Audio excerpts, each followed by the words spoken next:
मूसा से कहा, तू हारून और उसके पुत्रों के वस्त्रों को और अभिषेक के तेल और पापबलि के बछड़े और दोनों मेढ़ों और अख़मीरी रोटी की टोकरी को मिलाप वाले तंबू के द्वार पर ले आ और वहीं सारी मंडली को इकट्ठा कर। यहोवा की इस आज्ञा के अनुसार मूसा ने किया और मंडली मिलाप वाले तंबू के द्वार पर इकट्ठी हुई। तब मूसा ने मंडली से कहा, जो काम करने की आज्ञा यहोवा ने दी है वह यह है। फिर मूसा ने हारून और उसके पुत्रों को समीप ले जाकर जल से नहलाया।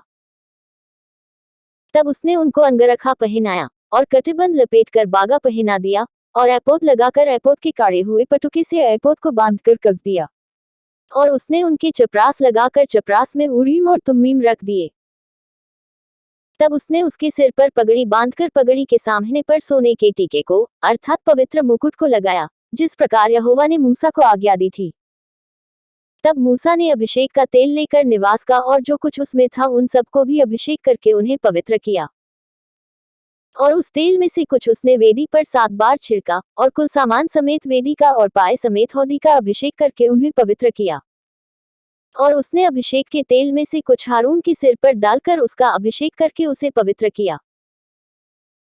फिर मूसा ने हारून के पुत्रों को समीप ले आकर अंगरखे पहनाकर फेटे बांध के उनके सिर पर टोपी रख दी, जिस प्रकार यहोवा ने मूसा को आज्ञा दी थी। तब वह पापबलि के बछड़े को समीप ले गया और हारून और उसके पुत्रों ने अपने अपने हाथ पापबलि के बछड़े के सिर पर रखे। तब वह बलि किया गया और मूसा ने लोहू को लेकर उंगली से वेदी के चारों सींगों पर लगाकर पवित्र किया और लोहू को वेदी के पाए पर उंडेल दिया और उसके लिए प्रायश्चित करके उसको पवित्र किया। और मूसा ने अंतड़ियों पर की सब चर्बी और कलेजे पर की झिल्ली और चर्बी समेत दोनों गुर्दों को लेकर वेदी पर जलाया। और बछड़े में से जो कुछ शेष रह गया उसको अर्थात गोबर समेत उसकी खल और मांस को उसने छावनी से बाहर आग में जलाया, जिस प्रकार यहोवा ने मूसा को आज्ञा दी थी। फिर वह होमबलि के मेढ़े को समीप ले गया और हारून और उसके पुत्रों ने अपने अपने हाथ मेढ़े के सिर पर रखे। तब वह बलि किया गया और मूसा ने उसका लोहू वेदी पर चारों ओर छिड़का किया गया और मूसा ने सिर और चर्बी समेत टुकड़ों को जलाया।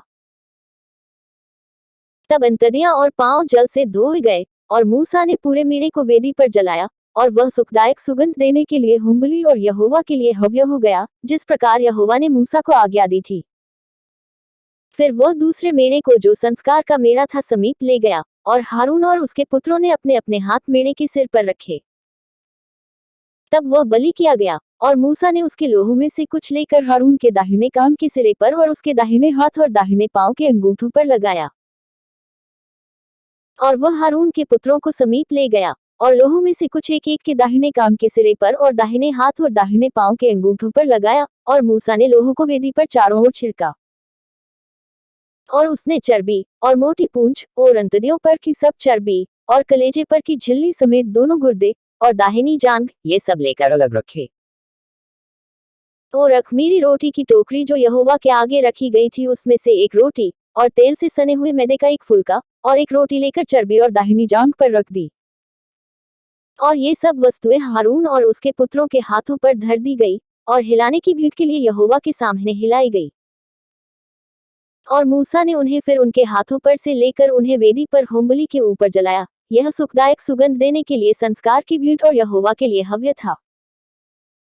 तब मूसा ने छाती को लेकर हिलाने की भीड़ के लिए यहोवा के आगे हिलाया और संस्कार के मेढ़े में से मूसा का भाग यही हुआ जैसा यहोवा ने मूसा को आज्ञा दी थी।